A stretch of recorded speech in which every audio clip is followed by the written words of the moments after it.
কাইল মোর মাক মুই না গাইলে গাইলি করছুম একটা বিষয় নিয়ে রাগারাগি করছুম তো তা মুই তো হাট চলি গেছুম তা হাট থাকি আসিয়া হাত মুখ ধুইয়া ভাত খার বসছুম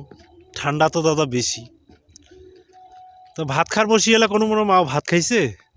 কয়েছে কি মাও গোসা হয়েছে তখন গাইলেইছেন ওই জন্য আর ভাত খায় নাই এখন দাদা ভাত খাওয়া ছাড়ি যা মাক ডাকানো মা মা উঠ কেনে ভাত খা কেনে মাও কয়েছিল কি মুই ভাত না খাবি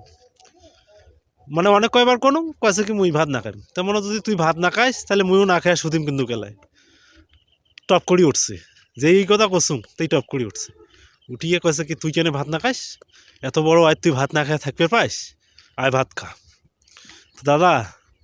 মনে করেন ছাওয়া ভাত না খাইলে মাও দেখেন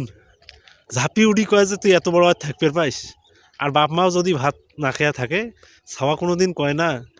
যে তুই এত বড় আর থাকতে পাবো না। কি বুঝলেন দাদা? সবাই ভালো থাকেন, সুস্থ থাকেন।